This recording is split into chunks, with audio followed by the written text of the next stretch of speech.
Welcome to the Bioenergetic View. I'm your host, Teresa Piella, joined as always by Jay Feldman and Mike Fave.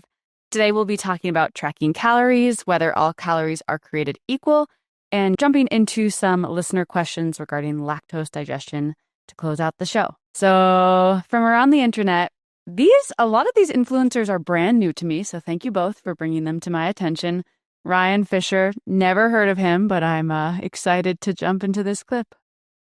Another thing that people mess up is like, let's say you have 2,000 calories for the day. A lot of people talk about like, my calories for the day are this, and I have X amount left. I actually argue that like your body doesn't change day by day, and it takes 3,500 calories for you to gain 1 pound. So why do we look at calories in a daily format? I prefer to look at them as a weekly format.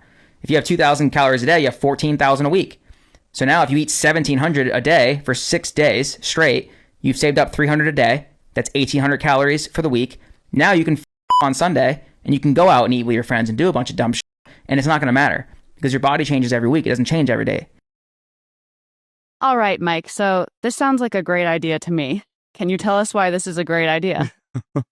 I think he starts off and he opens with this as, I would argue that your body doesn't change day to day. And it's like, that argument is incorrect.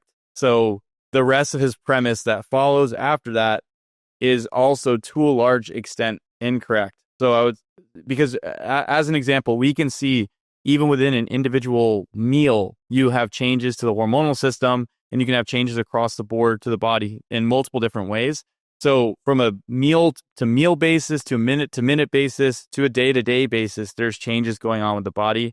Now, to be fair, like the body has homeostatic mechanisms in place to maintain a degree of balance or evenness in metabolic function. It just, those things can come at a cost if you're starting to rely on some of these backup systems.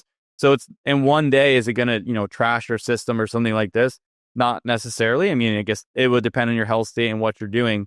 So there is some play in this circumstance where you can look at, okay, I had like, if I was off one day, not a big deal.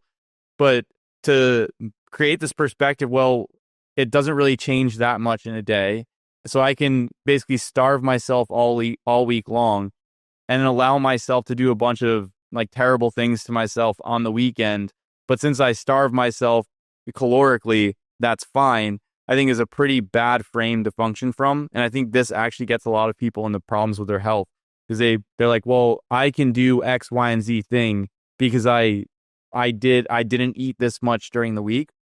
And it's like, not eating that much during the week can be problematic in and of itself. And then you're adding on top of that by then throwing these other components in here. So, or like whatever you're doing on the weekend.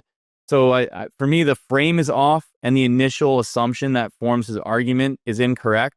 So for me, when I listen to this, it's like, I just don't think it's helpful. And I think it's actually a net negative for people listening overall. Now, something that I do want to mention is I will look at people's energy intake personally across the week, but I'm looking at it to get a sense of, okay, they're like, well, I did good. I was good on Monday and Tuesday and Wednesday, but I still have X, Y, and Z issue.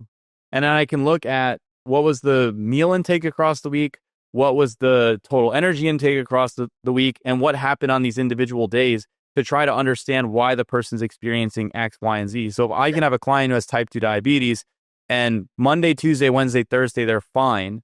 And then Friday, they eat something, they develop an issue, blood sugar changes after that. And then Saturday, it's also off.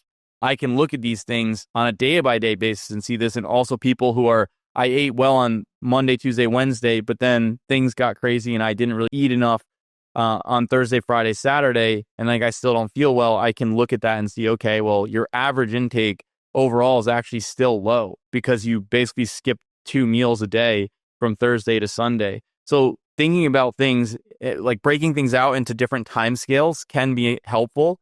So I think it's, you can use that as a strategy, but to justify, well, I ate less energy, which doesn't tell us anything about the food that's being eaten, therefore I can do bad things to myself on the weekend. Again, poor frame, and I think a lack of understanding of what actually happens physiologically, minute by minute, meal to meal, day to day, and week to week. It's interesting to think about, even the mindset someone might be in if they feel like they have to be a certain level of controlled and rigid throughout the week to the point where they feel like they need to even let loose or, assault their body on the weekend. And Mike, like you mentioned, this frame seems so wild to me to think about, treating the body with a certain level of respect and care for a certain amount of time, but only so that you can get away with abusing it. And then thinking about that as being balanced or healthy. Jay, what do you think about this framework? I don't know. I like it. I mean, normally what I do every year is I allot myself 3,500 calories a day for those 365 days. So that's 1.27 million calories, give or take. And then every day I eat, I just subtract from that. It's really simple. I just make sure that by the end I haven't overdone it, That's why your skin looks so nice. Absolutely. The anti-aging effect of caloric restriction. Yes. Okay, so you've been working with this model for quite some time. What have you noticed in your past this model, right? He's just looking at it on a week-to-week basis, but that's true. The meta is the yearly basis. That's your top level if you're looking at your caloric intake over the year. That's what Jay is getting at. Absolutely. It's funny you say that. I was scrolling through the comments just to see how people were taking this in, and someone mentioned they like to do the 30-year track every 30 years before they pivot. So I thought that was another good idea. Yeah. Yeah.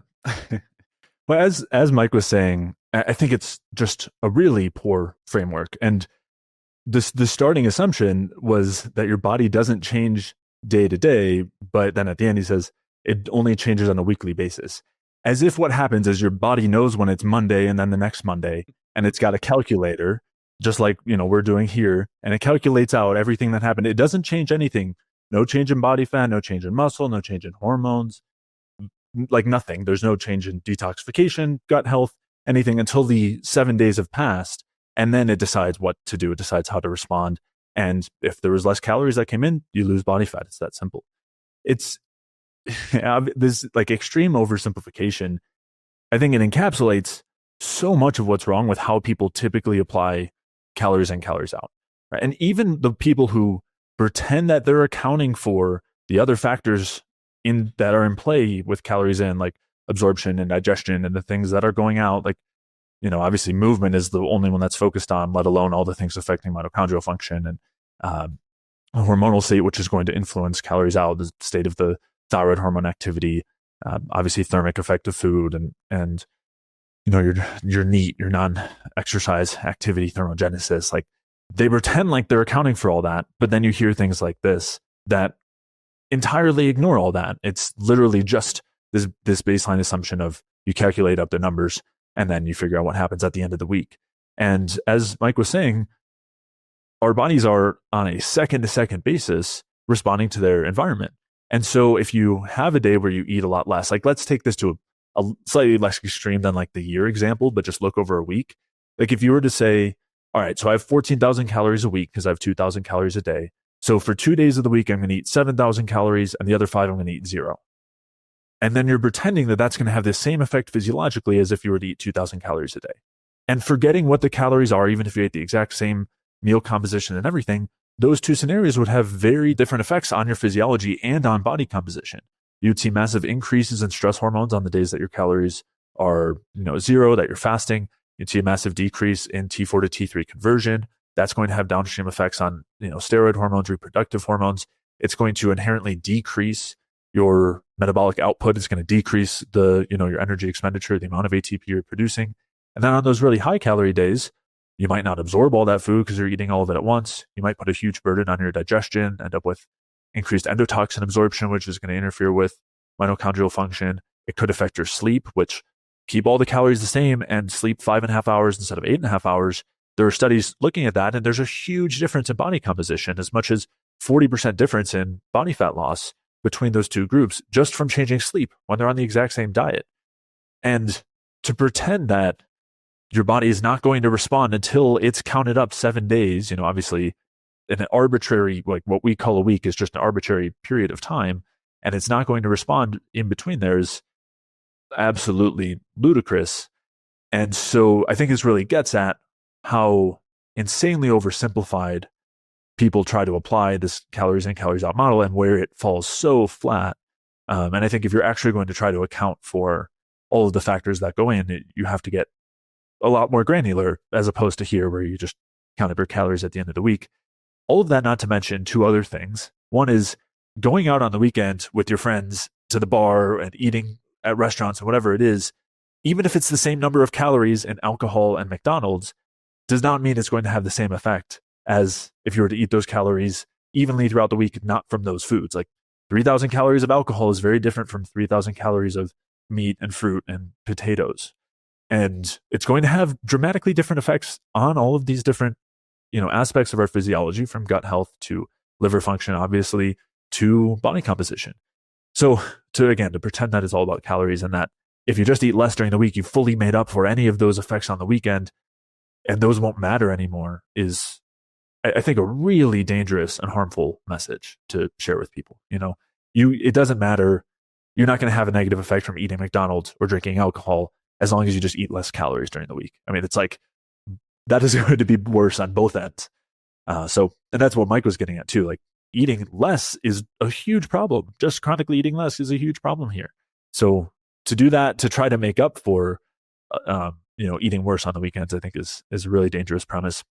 And the last thing, he did mention it here, so I think it's worth touching on, because again, it's a good example of the mistaken applications of calories in, calories out. He says that it takes 3,500 calories for you to gain 1 pound. And there's a number of huge misconceptions, misunderstandings that are built into that statement. So for one, he didn't say a pound of fat, which is important here, because a pound of fat contains 3,500 calories, but not a pound of muscle. A pound of muscle contains 500 calories because it's mostly water.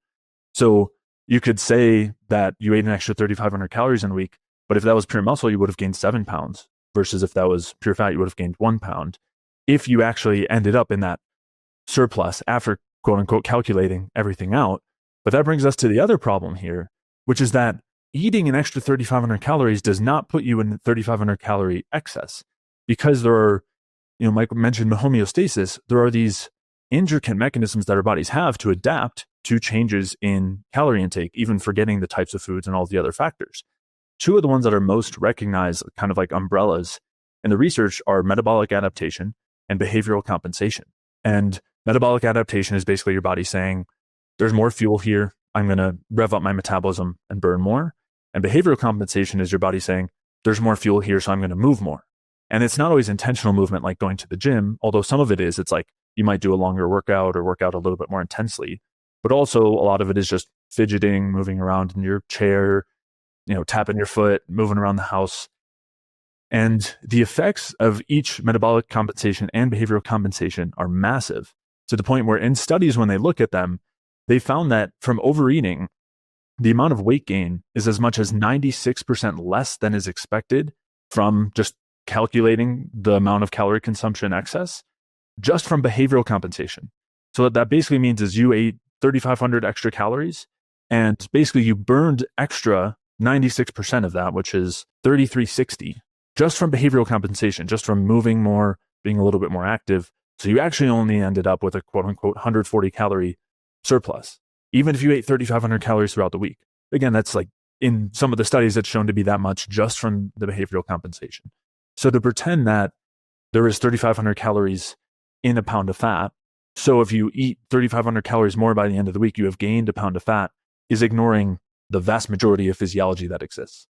And it's such a harmful message to be sharing something like that. And I think the takeaways that people get from how most people talk about calories in, calories out are not only incredibly inaccurate, but just harmful. Just, teaching people the worst ways to consider their life and environment and food, and really steering people in the wrong direction. When it comes to creating a diet for optimal health, there's a lot of conflicting information out there, and that's why I've created the Energy Balance Food Guide to help you determine exactly what to eat to optimally support your metabolism and help you lose weight, improve your digestion, get amazing sleep, boost your energy, and so much more. The Energy Balance Food Guide is a one-page infographic that organizes foods on a spectrum based on how effectively they support your metabolism, and it also has a separate spectrum that adjusts the scale for you in the case that you're dealing with various digestive symptoms. The food guide makes it extremely easy to get started with a bioenergetic approach to optimizing your health. So head over to jfeldmanwellness.com/guide to download your free energy balance food guide. So honoring that it might be causing some harm and confusion and misconceptions around calories in, calories out, Mike, how can you frame this in a way that would be supportive for people as they approach their week, as they approach a month, and maybe they do want to let loose a little bit? Is there even any room for that without causing significant metabolic harm? Can you talk a little bit about that? Yeah, so I think there definitely is, but I think the biggest problem with how this is framed is just looking at it in terms of calories.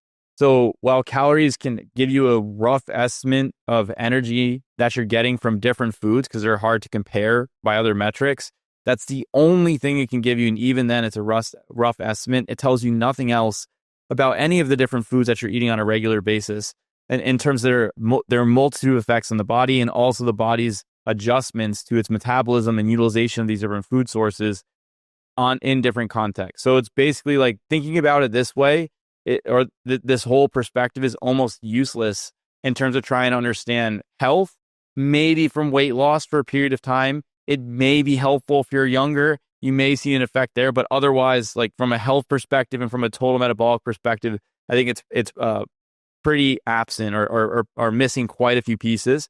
In terms of, can somebody structure out a eating plan or a diet that allows them to have some more freedom on the weekends or something like this, I think that's completely fine.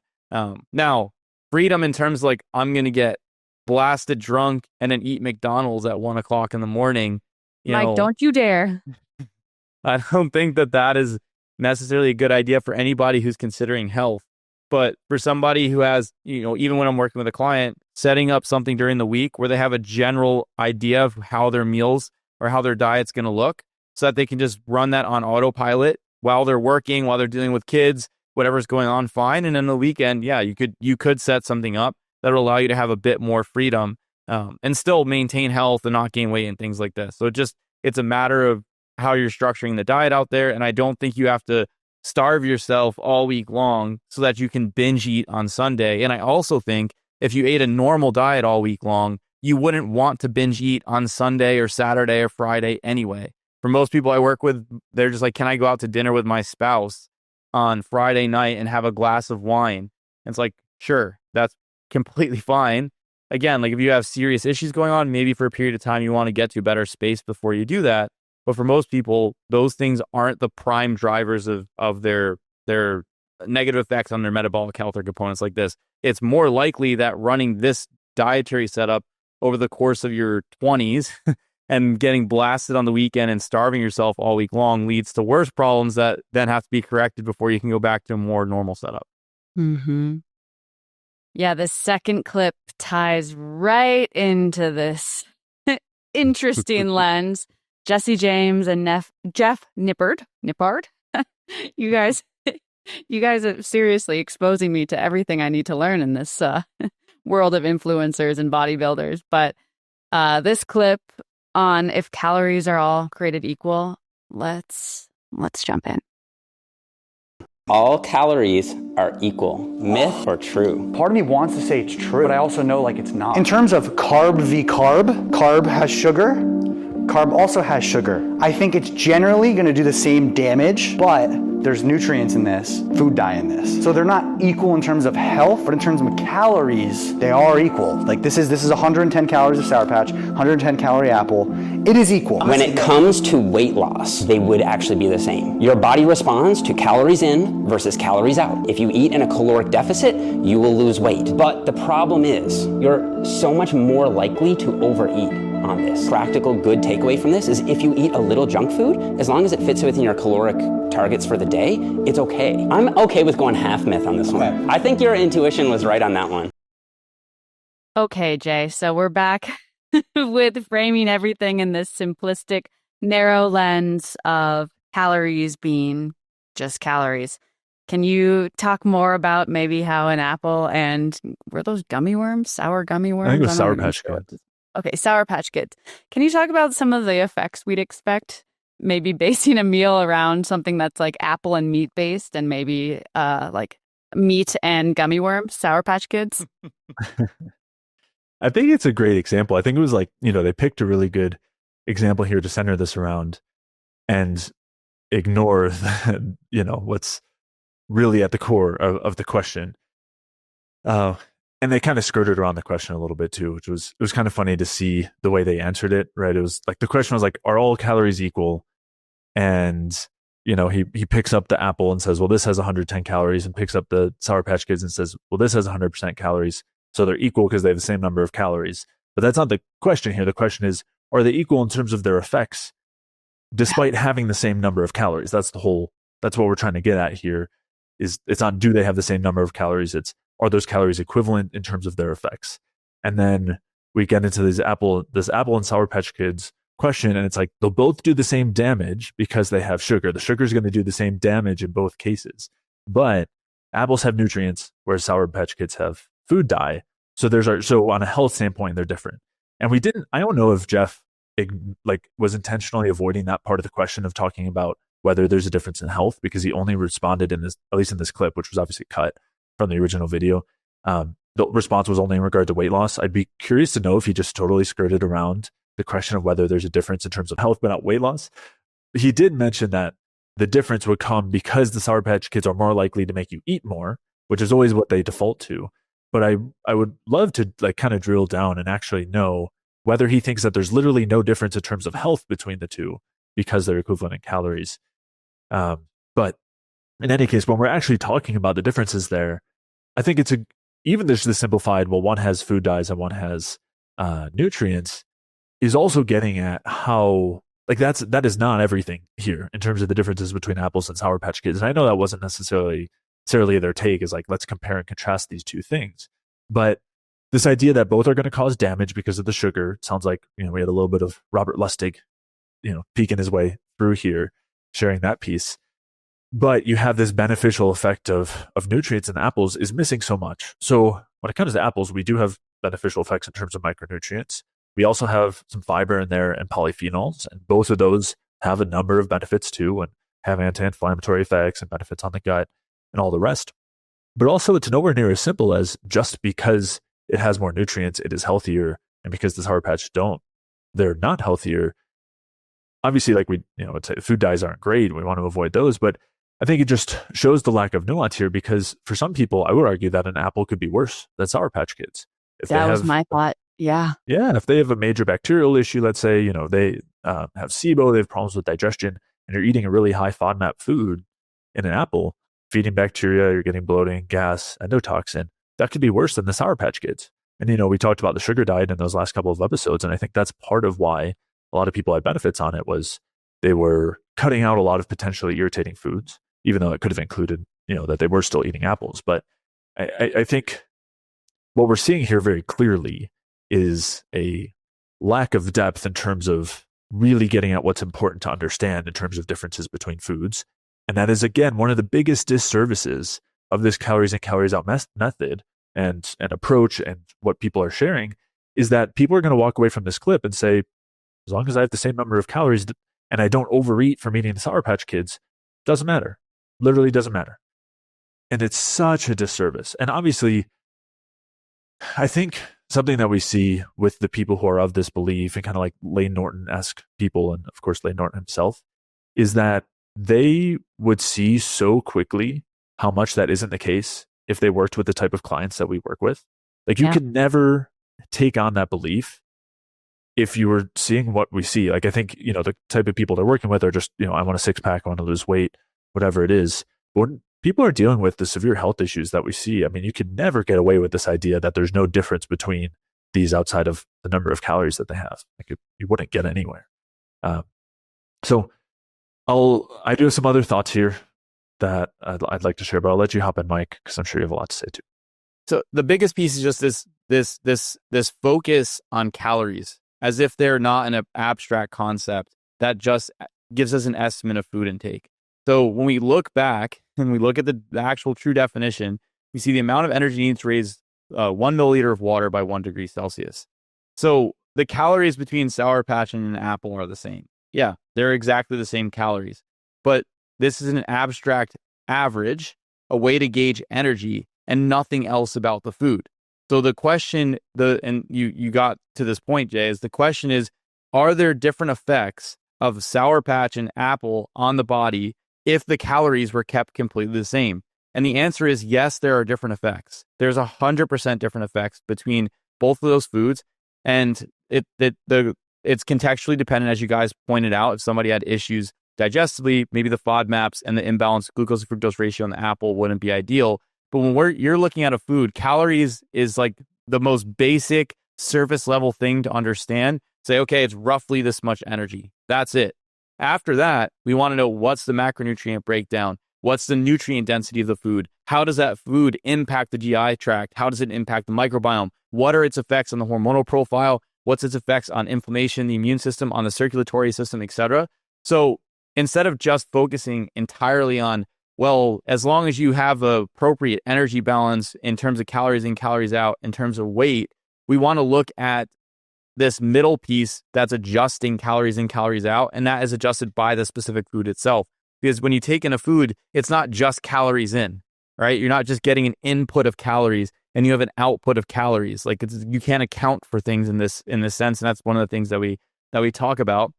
What you're looking at is you have to first digest that food. So you have to break it down, then you have to absorb it, then it has to move through the liver, be processed by the liver, then it has to be circulated, and then it has to be oxidized effectively in the mitochondria inside the cells, or added to structural components, or converted into signaling molecules, a variety of different things. So when you think about it in this sense, and you start making arguments around, well, are all calories equal? It's like, it's completely irrelevant conversation to even have. It doesn't even make sense to go there when you actually look at how a food is processed and what's going on in the body with that food. And then even when we think about it long-term from a weight loss perspective, if you ran your diet, which I know Jeff is not saying this, so I'm not straw manning him, but just to put this as an exaggerated example, if you ran your diet on pure Sour Patch, and then long-term, you're like, well, it's just calories in, calories out, because this is the extension that I think a lot of people make, right? And there's done studies where you had a professor just eat Twinkies and garbage, whatever, and he still lost weight. The question is, if you run these foods long-term, what happens to your microbiome? What happens to your digestive tract? What happens to your liver? What happens to your micronutrient status? What happens to your vascular system? What happens to your hormonal profile? So it's like, yeah, after a period of time, like the calories in, calories out stuff doesn't work anymore. So as you pointed out, Jay, if you're somebody who's dealing with significant health problems, not just I want to lose a couple pounds, but you really have some stuff going on, you can't just look at calories anymore. It's not going to get the job done. It's not going to provide the outcomes that you're looking for. For me, I look at calories just as a gauge of energy intake. So to make sure I don't have something, like I spoke with a lady last night. She came into the program. She had done a protocol and they had her doing intermittent fasting with 2 meals a day. And the meals were 4 ounces of protein, 4 ounces of fruit, and then some vegetables. And she's like, I lost a bunch of weight. And I'm like, okay, but you ate 600 calories a day. You're on almost a protein sparing modified fast. And she's like, well, I went to the dentist and my bones, they're not as good. They said maybe a little bone loss. Like, yeah, because this is where calories are helpful, to see where you're at in terms of energy intake based on roughly where you should be. But beyond that, like there's nothing else it's really telling you. So focusing on this is like very surface level. I think it's not helpful to like hone in on this so much and get into all these arguments. Because I think we can de facto say apple and Sour Patch have vastly different effects on the body. And yes, the calories are the same, but that's irrelevant. That's I think the key takeaway for me. So deflecting to the weight loss question, I think is unimportant. I think the biggest thing is like the overall health effect of the different foods. The other thing here that I would say was like snuck in there was what you pointed out, Jay, which was the sugar is damaging piece. Mm-hmm. And I think that is like inherent, it's implied. It's like you assume that principle because Jesse says, well, the sugar is both damaging, and then he makes a reasonable argument. So then you conflate, okay, well, yeah, well, this guy's reasonable, so sugar must be damaging. But sugar is not damaging. If anything, when we look at it, sugar or carbohydrate oxidation is what we want to be doing on a consistent basis. And we have to oxidize some fuel sources, right? Because you can't just get all your calories in protein. We know that. So you're going to have to use carbs, you're going to have to use fat.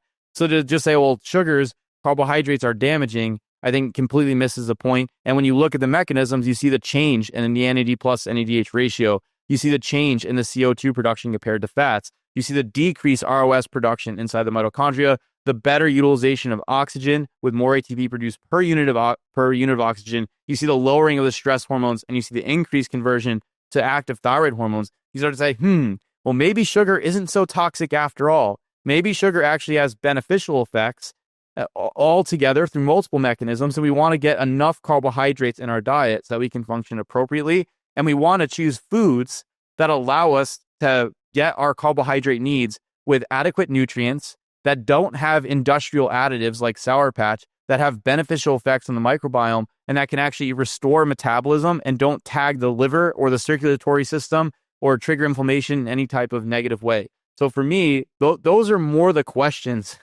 that I'd be thinking about instead of, are all calories the same? All calories are the same, but all foods are not. And calories, it's just an arbitrary way to measure two things. I think a good example of this is, do a boat and do a piece of bread do the same thing?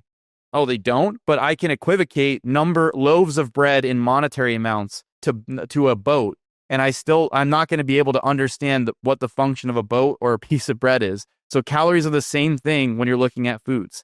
They're just a fungible unit that allows us to compare energy intakes and nothing else around those foods, which that goes to the weekend piece that you're talking about. 3,000 calories of vodka and McDonald's is not going to be the same of 3,000 calories of, good grass-fed meat, fruits, juices, stuff like this. Now, I don't think any of us are saying or trying to straw man Jeff here or Jesse and say that they are saying those same things, but the line of argumentation that they are making, if people extrapolate that downstream, those are the types of things that get perpetuated, where you see that guy before this, I don't know what his name is, but where you see that guy before this just breaking everything out into this accounting metric where I can just reduce my expenditures throughout the week, or reduce my inputs throughout the week so I can smash a high input on the weekend. That's where things go when you start making argumentation in this line and not getting to the fundamental premise of what a calorie is from the get-go and then what that even means for the foods. So when you miss that point, then you get these weird extrapolations.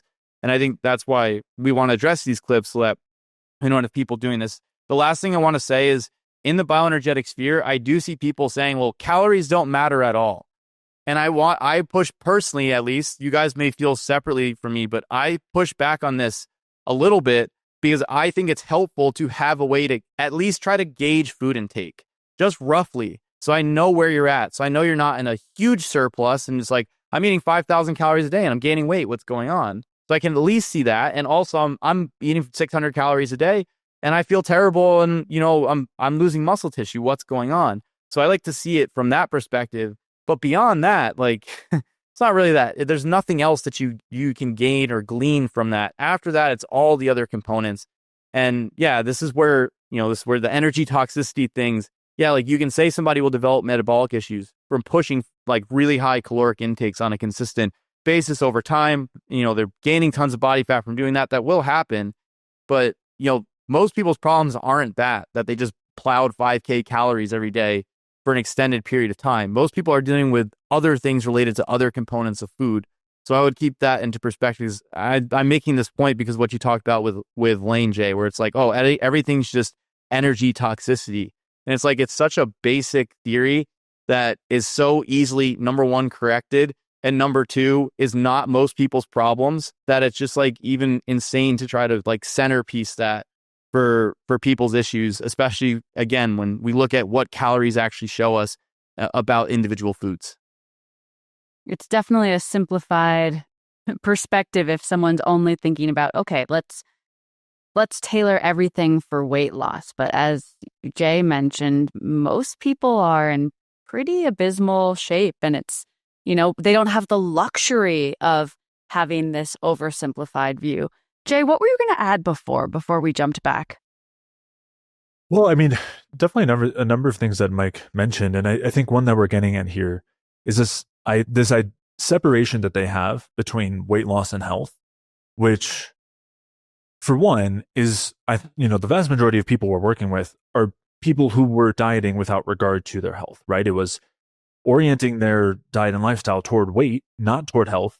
And they end up in such rough situations. They end up destroying their health in the process due to this sort of advice. Yep. And then you end up having to face the reality that weight and health are inextricably linked. Obviously, it's not like you have this one little organ in your body that's just a calorie calculator, and then there's everything else.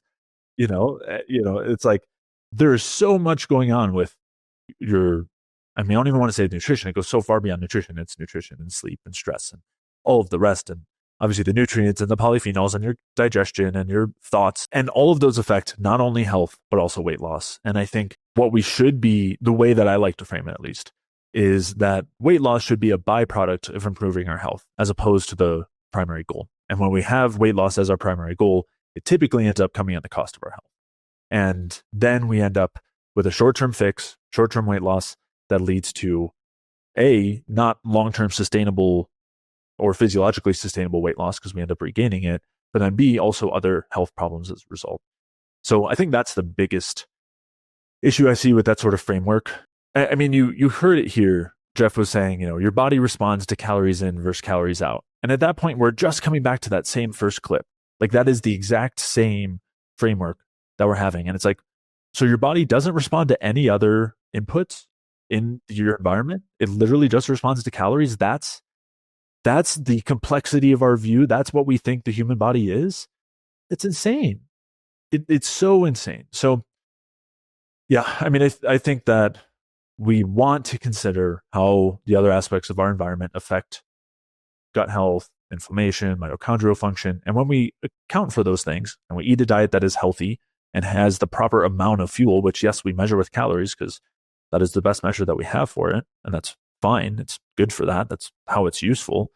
But we do that and we correct the other aspects of our lifestyle and we can improve our health and see weight loss. And that's, I think, the goal here. And again, to also phrase it as overeating or energy toxicity are really where the problem is at. And that's just caused by how palatable food is, right? That's why the Sour Patch Kids are going to cause you to overeat. It's because they taste better. Again, ignores all of the factors that affect our hunger signals. And we've talked about these ad nauseum, but if just to keep it really simple, if there's a nutrient deficiency and you're not converting, let's say it's a B1 deficiency, and so you're not converting your carbohydrates effectively, into energy, into ATP. And so the hypothalamus in your brain has a lack of ATP and you ate a lot of food. So it's supposed to turn your hunger signals off, but there's a lack of ATP there. So it doesn't. And then you have the signal to keep eating. And so you keep eating and then you blame the number of calories coming in as if those are the problem. And we're then missing that not only was what we were eating or not eating interfering with our ability to produce energy and turn the hunger signals off properly, but also that has effects on so many other factors: testosterone levels, thyroid levels, cortisol, and the rest, which all then affect body composition and affect your tendency to overeat, quote unquote, overeat. So yeah, I mean, I think that's my broad concerns with it all. I did want to come back to one thing that you mentioned, Mike, which is some people saying this idea that calories don't matter. And, I think it's a really imprecise statement. And normally what people mean by that is the amount of food that you eat doesn't matter. I mean, I'm assuming that's the suggestion is that the amount of food you eat doesn't matter. I obviously think that that's as crazy as saying that the nutrients don't matter. The amount of food matters a lot. The amount of potential energy in the food that you consume is really, really important. It makes a huge difference on how much energy you can potentially produce. If you're not effectively producing energy, how much you might store.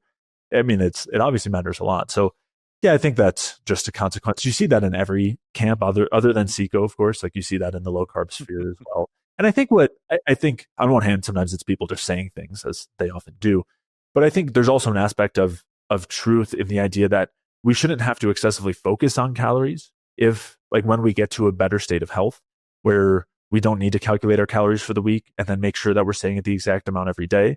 It kind of sorts itself out in a lot of cases. But in the process of getting there, knowing how much you're eating can be really, really helpful. So so I don't think we would want to ignore that, and telling people that calories don't matter, so you shouldn't even consider the amount you're eating, is definitely a disservice as well. Yeah, you just hear it in these other dietary spheres as well, where it's as long as you don't eat carbs, it doesn't the calories don't matter. Or as long as you don't eat protein and fat, the calories don't matter. And it's like, we have all these different models that we get proposed, and they're all, I think, like myopic in the sense that they focus only on their variables instead of saying like, okay, let's have a model where total energy intake matters, then macronutrient intake matters, then micronutrient intake matters, and then the individual components of those foods matter. And for me, like, this is how you get somebody who's been really sick, who's like lost a bunch of weight, gained it back, lost it again, gained it back, lost it again, doing these type of metrics, have hormonal problems and stuff like this. That's how you get them better. You break out of this mold of it's either low carb or high carb. It's either low protein or high protein. It's either you focus on your calories or you don't focus on your calories. It's all about meal timing. It's not about meal timing. And breaking out of dichotomies and saying, let's take a multi-variable approach. Let's look at these components all together, dial them in, and let's get you to a place where A, your health is fundamentally better across the board. All your subjective symptoms are better. Your sleep is better. Your energy is better. Your digestive tract is functioning significantly better. And then also you're at the body composition you want. Not let me sacrifice my sleep, my energy, my hormones, etc., so I can lose the weight and then I'll figure that out after. Because that's also the mentality that you tend to see. Or let me just like go and gain a bunch of weight and I'll get these other things better and then I'll figure that other stuff out after. It's like these things should be moving together. Now, it doesn't mean that, you know, if you start adding in carbs from being zero carb that you gain a couple pounds. Sure, that's completely normal response. You should see that happen. That's not a problem. If you were really underweight because you were doing extremely low calorie dieting or fasting or whatever the deal is, should you gain a couple pounds back when you start to eat a more normal intake? Yes. Should you gain 50, 100 pounds, something like this? No, that's a problem that should be addressed early on, very, very early on. So it's more of a getting out of the myopathy of, you know, this camp, this is just calories. And then I'd say for bodybuilders, protein. Your calories, your protein. Your calories are protein. They get into some other stuff. I think not in this clip with Jeff and James, but like bodybuilding spheres in general. There's other things they talk about. But the heavy focus just on those components, like, right, like you figure out your energy intake and you figure out your protein intake. Like, let's move on to the next thing, guys. Like, it's not that hard. Those are like, can be figured out within 10 minutes, both of those things. And then we get the next components under control. So for me, I think about things more in this overarching perspective and also figuring out where that person's problem is. If the person's eating a normal intake and, you know, their weight's stable and they're happy with their body composition and whatever the deal is, calories probably aren't their problem. You know, maybe they are eating a bunch of apples and they're bloated to the high heavens and they're gassy and they feel terrible. And it's like, that's a food selection issue and it has nothing to do with calories. So it's also honing in. If you have somebody whose liver's blown out because they ran a sugar diet with Sour Patch Kids as their major carb source, and they have digestive issues and they have liver issues now, the problem isn't really calories at this point in time. The problem is what's going on with liver function that's probably related to bioflow and amino acid intake from proteins. So we also want to hone in on where the specific problems are in that person's context and then go from there. Sometimes it's energy intake, sure. But most times it's all of these other things that aren't encapsulated in energy intake.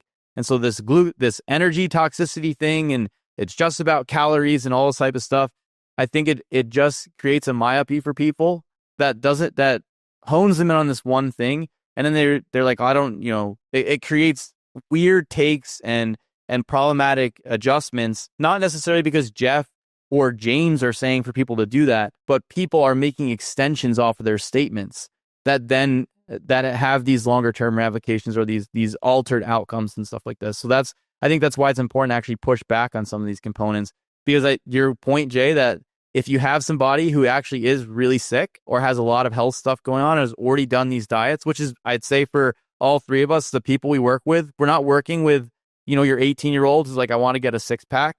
Sure, for them, just calories, bro. You'll get your 6-pack. I mean, I don't think it's the only thing, obviously. But for somebody who's really sick, like there's much more that goes into it than just like, oh yeah, just manage your calories and you'll lose some weight and everything will be good. There's a lot more that goes into it to correct those things. And that's also, I think, why when people are young, they're like, when I was young, I just skipped breakfast and then I was ready for the beach season. And then by the time you hit your 30s, 40s, 50s, it's like, it doesn't work anymore. Nothing's working. I can't just get breakfast. I can't drop the carbs. I can't lose the weight. I feel terrible, all this type of stuff. And it's because those initial strategies, not only do they won't work anymore, but they damage things in the beginning. And now we have to go back and correct these components and bring everything back home and get all the things under control so that the system starts working again. Because again, you have the calories in is all those components we talked about: digestion, absorption, metabolism at the liver, interaction with the microbiome. Then you circulate those components to your tissues, and then your cells and your tissues have to actually use those components. So you have to fix that whole process instead of saying calories in, calories out. It's food absorption, utilization, or absorption, circulation, and utilization. How is that all working? And then we could talk about calories in, calories out after that. Simple. Yeah. So simple. Jay, when just to touch back on this for a moment, when you've worked with people where maybe the apples really were causing severe digestive distress and maybe they felt a lot better on some of the simple sugars, are there some better options that people can lean on that maybe don't require Sour Patch Kids? Yeah, of course. Generally, one of the biggest concerns with the apples is that they're very high in fermentable carbohydrates, which are often grouped in this category called FODMAPs. And so you can choose, fruits that are much lower in these fermentable carbs. Melons like honeydew, cantaloupe, citrus is generally pretty good. Oranges, mandarins, tangerines. There's a ton of options. Berries, pineapples, pomegranate, papaya. Juices can be a good option as well. Pineapple juice, grape juice, orange juice.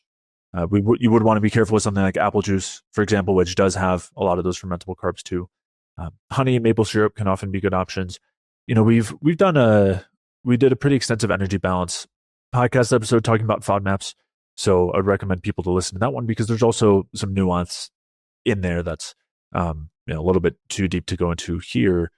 But I would keep that kind of general framework in mind. Some people also do better with starches than sugars. You could try some white rice, cooked potatoes, make sure they're peeled, or skinned, plantains, see how you respond to those different things. And then the other thing I would say is experiment, right? Consider that for one, it might not only be a FODMAP issue. There are other issues in foods that could be irritating, could cause bloating. So we want to do some different testing. And there could be a number of reasons why you do better with papaya than bananas or something like that, or vice versa. So, I would test some different things out, but keep that kind of general framework in mind and maybe consider some of the lower FODMAP options. The high FODMAP options would be, apples and pears, stone fruits, which is nectarines, peaches, plums, cherries, mango, watermelon. Those aren't stone fruits. Those aren't the stone fruits though. Apricots was the other stone fruit I was thinking. But yes, then watermelon and mango being other high FODMAP foods. So those are things to definitely keep, those are foods to keep a closer eye on.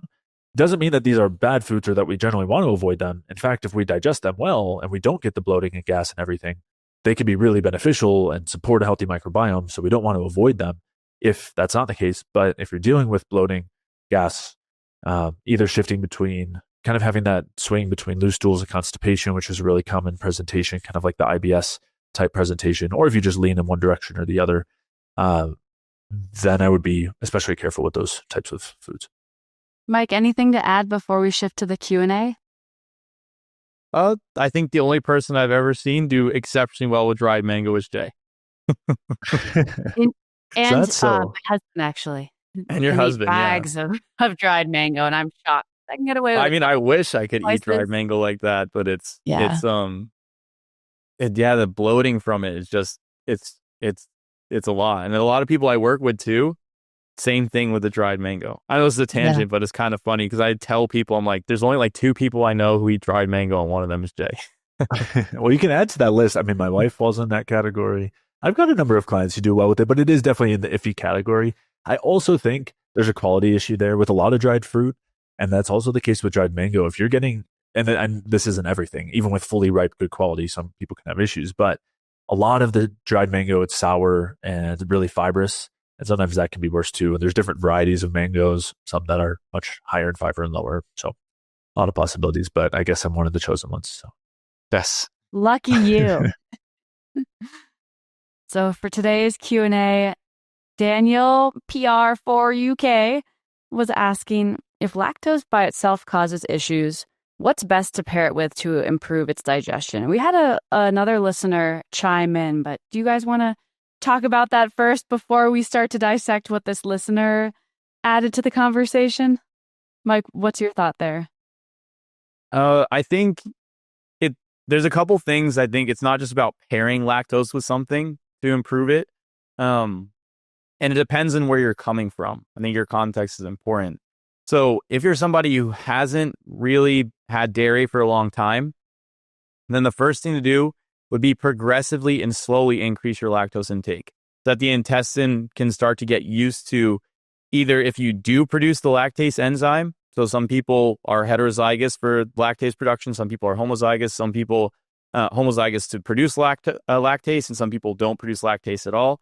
Even in all three circumstances, whether you produce lactase, you kind of produce lactase, or you don't produce it at all, you can progressively increase your lactose intake. And lactase, the enzyme that actually degrades lactose, you can increase your lactose intake progressively, and the intestine will be able to handle some. Basically, most people, even if they are lactose intolerant, could probably handle, they say in some of the research studies, up to a glass of milk in one sitting, which would give you about roughly 12 grams of lactose. So it is possible to, even if you're lactose intolerant, to tolerate that, but you may want to progressively increase, because essentially what happens is if you produce the enzyme, but you haven't had lactose for a while, the intestine's not going to really make much of that enzyme for a period of time, especially if you're heterozygous. You have one inactive copy and one active copy for the enzyme lactase. Those people need to increase it over time to get the intestine start up and running again with lactase production. So for those people, you're just slowly getting your intestine used to lactose so that you can absorb, increase the enzyme's expression. For other people who don't produce it at all, what can wind up happening is the microbiome will basically just adapt or adjust to that lactose so that it doesn't really produce much gas or much bloating. So progressive increases would be helpful there. If you try to slam lactose all at once and you haven't had it in a while, you're in for probably some digestive symptoms, loose stools, bloating, gas, etc. The other thing is, if you have dysbiosis in the intestine, correcting that can be quite helpful. So that if you aren't absorbing the lactose fully, because say you are lactose intolerant, you don't produce the lactase enzyme, you're not producing a bunch of metabolites that are irritating or problematic for the intestine.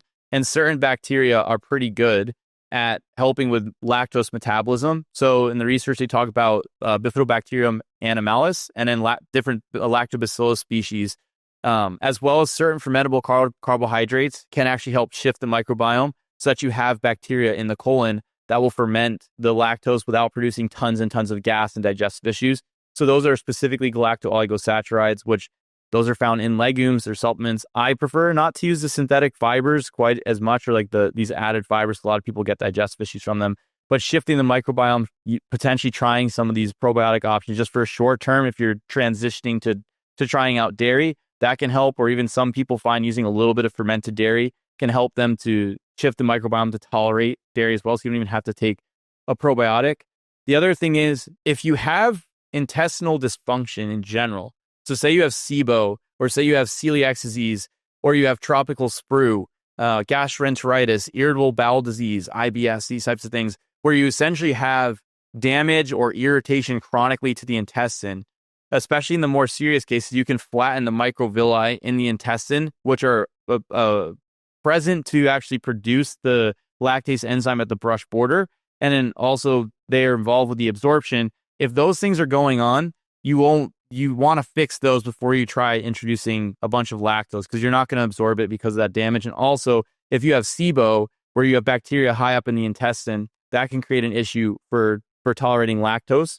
The other thing is, if you have dysbiosis, as I mentioned already, in the colon, then if you're not absorbing it, then you can produce symptoms. So shifting intestinal inflammation, minimizing these problems, can help drastically improve lactose absorption. Shifting the microbiome, if you don't absorb it, will minimize the symptoms that you get from lactose with reaching the colon. And at the absolute bottom, if you really still can't tolerate lactose at that point, then there's, I think, two options. A is avoidance, or basically finding out what level of lactose is fine for your system. You may find like even if you do a glass of milk or half a glass of milk, you don't really have that much of a problem from it. But if you try to do like the full liter, something like this for a meal, like typical traditional Pete style diet, you may find a problem there. The other thing that can be tried is the lactase enzyme. Some people actually do just fine with that. Some people are allergic to it though, because I'm pretty sure it's produced through like a fungal metabolism. So in that case, you can try a lactase enzyme, or you can try some lactose-free dairy products. But those would be the two bottom options. So I think first things first would be just starting out small, progressively increasing, finding an amount that doesn't give you an issue. The things after that would be shifting the microbiome and addressing any specific intestinal issues. And then from there, I would look to either, if you're still having problems, I would look to either use lower lactose dairy products or actually try to use a little bit of lactase. And if you're still having problem at that point, the problem may not be lactose. It could either be the casein protein, or it could be a hormonal element inside the dairy products, or you could be responding to some of the immune components in the whey fraction, or the high cysteine content in the whey fraction, depending on what's going on. So there could be other things that's not where lactose isn't just the problem. A lot of people, it's lactose, but it really depends on your symptom profile. So I usually gauge based on what the person's symptoms are to assess, is this lactose? Is it a protein issue? Is it maybe a hormonal issue with the dairy? And then move from there. Yeah, I've seen similarly in the sense that a lot of people that are still reacting to milk, once they find a good quality A2 milk, then they're fine. So this whole time they were thinking it was a lactose issue, but I think sourcing matters, brands matter. Jay, anything to add to that for people that are not necessarily trying to pair something with lactose, but even just trying to rebuild their tolerance and digestion? Yeah. Well, and I do think pairing it with foods can be a part of that. But just to zoom out a bit first and then zoom back into maybe that strategy of how to improve lactose digestion, I do think, Mike, as you alluded to, this is a potential common problem in the PEAT sphere, the bioenergetic sphere, where dairy is encouraged. And dairy is a really great food. You could call it a superfood, I think, due to all the benefits, and that I love categorizing things as superfoods, as you guys know. But we know. Yeah. Yes. But no, it can be a really great food if you digest it well. And it is one that a lot of people struggle with. Part of that can be the lactose. And so for people who aren't aware, lactose is a combination of glucose and galactose, and they're bound together. And in order to digest it, you have to have the lactase enzyme, which breaks those sugars apart so that then you can absorb the galactose and the glucose. And if you don't do that, and you have the lactose intact because you don't have enough lactase, then typically that lactose is going to not be absorbed by us, and it's going to feed bacteria.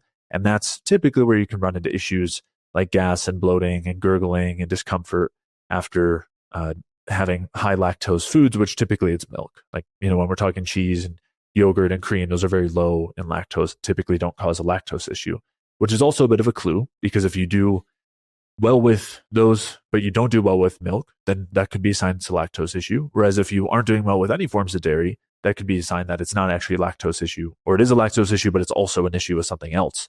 It could be multiple problems. You could react to the casein or whey, as you were mentioning, Mike, or the bacterial cultures that are in the yogurt. There's a number of different possibilities, maybe some of the additives in the cheese. So there's a number of reasons that you could be having a negative response, but lactose intolerant, or basically a lack of lactase and poor lactose digestion, can be a big one. And as you were saying, Mike, there's some genetic influence here for sure. And there's also a large environmental influence when it comes to lactase production that I think isn't emphasized as much.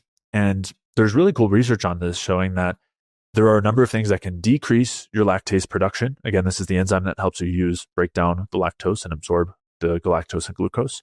And there's also a number of things that increase lactase. The things that decrease it, some of the most notable ones, one is bacterial overgrowths like SIBO will decrease lactase production, as well as other digestive enzymes. And then PUFA is another one that will actually decrease lactase production. And on the flip side, carbohydrates help to increase lactase, and thyroid hormone helps to increase lactase.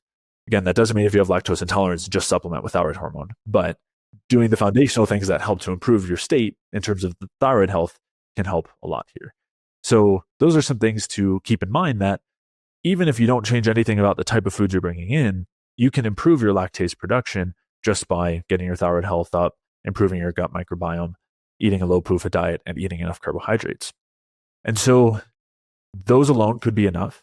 But if you're still struggling with the lactose issue, then there are some things to consider when it comes to how you consume it. And I think you mentioned this, Mike, that if you're drinking a lot of milk on an empty stomach, that's going to be a lot tougher to digest or break down in terms of the lactose compared to if you had it with the meal, because it's going to digest a lot faster. So if you have a lack of lactase, if you have less lactase than is optimal, you're not going to have enough time, your digestion is not going to have enough time to break down all the lactose if you're just drinking pure milk, let's say, without any other food with it.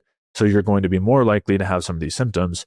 Whereas if you were to pair it with a meal, you're going to have more time to break down the lactose because it's sitting a little longer, it's digesting slower. So that might be a situation where you can tolerate the milk better. Some other things that could help, one is just doing a smaller amount and slowly, gradually increasing. So having a small amount with your meals, maybe just a couple ounces, and slowly increasing from there. Making sure to pair it with carbohydrates, considering that the carbs increase the lactase production. So you can add, sugar, honey, maple syrup to the milk, or just have it alongside fruit or other carb sources, starches as well. And another one to consider is heating up the milk, which can also help with increasing the lactose breakdown and helping to digest it easier. And then you have those other factors that you guys mentioned, which is try different quality or types of dairy. Goat milk, sheep milk might do better, even if it is a lactose issue. There are some slight differences in lactose content. And so trying those other forms could make a difference. Or it might be, let's say, a casein issue. And so goat dairy, sheep dairy, or A2 cow dairy might be much better. Again, but that would be a separate issue from the lactose. And then on the whole, working on your gut health and your thyroid health can make a huge difference. And so if you can't tolerate the milk right now, don't force it, even if you try those things. I mean, you could also try lactose-free milk, I should mention. Just normally there's more additives and things like that. You could also use lactase, as Mike mentioned. And those are good ways to get the milk in. Or you could just rely on low lactose dairy for the period, for this period of time, more cheese, cottage cheese, yogurt, if you do well with those. And then if not, you can just hold off on dairy for this period of time and see if you might be able to tolerate it later. Good reminder not to force, because especially in more of the pro-metabolic world, I think people are like, well, that's the diet. I should be drinking a gallon of milk a day, but we're getting these signals every meal, and it's not something we need to ignore, and also not feeling like it has to be a permanent thing. Like you mentioned, Jay, it's temporary. Maybe it's more of a sign of your current state, but not something that you need to, fall victim to or assume that it's going to be the way you digest food for the rest of your life. It's always changing. I'd say, season by season, people tend to be really surprised that they are tolerating foods that they haven't. Or Mike, I remember even you mentioned that chocolate all of a sudden started working really well for you when it in the past maybe wasn't a helpful food. So I think it's good to remember that maybe some of your favorite foods, even if they're not available right now and don't digest well right now, that could change, especially when you start experimenting and paying attention and learning to find what works for you. I was going to jump to the other listener's response, trying to help out this person who's having issues. But what were you going to say, Mike? More so that I recommend people actually pull out dairy or problematic foods just for a period of time, like a week, and then try out your response for a couple days. And that doesn't have to only be dairy. It could be bread. It could be dried mango. If you're wondering if it's like bothering you, just pull it out. You don't have to stop it forever, and then reintroduce it just for a few days. It doesn't take that long to know if you're having a bad response or not. It only takes a couple days to really see. And, you hear, I have to be gluten-free or dairy-free for X number of months or something like this. And I don't think that's the case. Unless, celiac is a little bit different. But for other people where they're just worried about an intolerance to something versus like a actual massive immune reaction, then just having a systematic process of pulling and reintroducing just so you can see how you specifically respond. Because the other thing I think it's important to mention here is that it's really person-specific. So like you guys may be able to crush milk. Maybe I can't. Maybe I do fine with whey protein, but maybe you don't do well with whey protein. And these are things that you have to actually find out person to person. Yeah. So Edian3776 was saying it's best to add in leafy greens, anything with potassium rich, because it assists in maintaining an alkaline environment, plus numerous other benefits.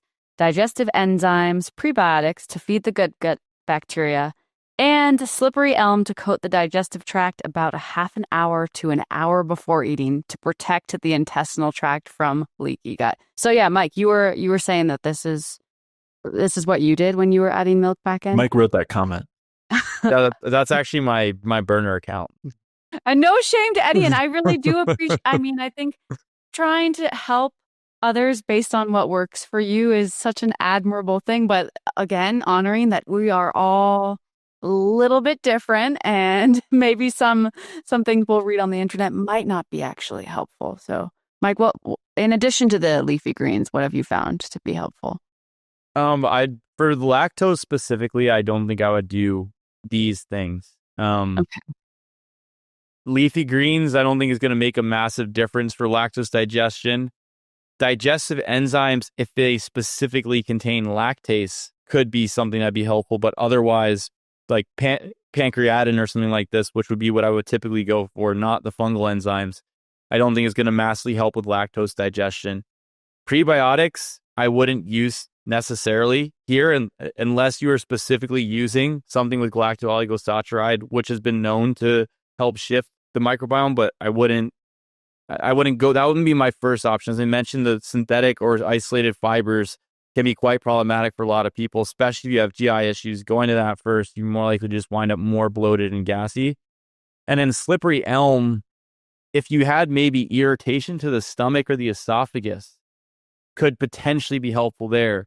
But I don't think that you don't want to like use it in this circumstance necessarily to coat the small intestine to prevent leaky gut from the lactose. I think that it's maybe, I wouldn't personally apply it here is how I would say this. If you're worried, and also if you're worried more about a leaky gut, I would consider something more along the lines of like a zinc carnosine than a slippery elm and overall. So these strategies, I'm not a massive fan of tons of leafy greens. I do think high potassium intake is great, but these strategies aren't ones that I would specifically use for lactose intolerance, at least myself personally. There's some other components I would try, but I don't think all these strategies are necessarily bad strategies for maybe other things. Jay, what about you? Yeah, I agree. And again, of course, we appreciate that people are trying to help out others and, aren't trying to discourage that here or like trash this person or anything. But I do think it goes to show how much conflicting information there is out there and how challenging it can be when someone is saying, all right, I have an issue digesting lactose. What do I do? And they're looking it up on the internet. Obviously, this isn't comment on our video, but they're just looking it up. And I'm sure that's where these ideas come from. I mean, who knows? I don't know where this person's coming up with these ideas, but I would say they're really off base when it comes to anything relevant to lactose digestion. Alkalinity versus acidity, not really relevant at all here. As you said, Mike, digestive enzymes only if there's lactase. The rest of the digestive enzymes wouldn't be relevant at all to lactose.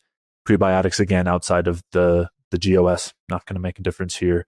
Slippery elm, while it can be a great herb, anti-inflammatory effects, increase mucus production in the intestines, support the microbiome, tons of really good effects. But even just the idea that they mentioned where you would take that to protect the intestinal tract from leaky gut, you shouldn't be having leaky gut from consuming lactose. That's a sign that there's a problem, and this isn't going to fix the problem with the lactose digestion, even if it was to protect against that intestinal permeability, but that wouldn't change the bloating, the gas, the feeding bacteria in a harmful way. So it's I think we're missing some things here, and hopefully with our explanation before, talking about everything that's involved with lactose digestion and kind of optimal routes to go, it helps to clear up any of the confusion there on this front.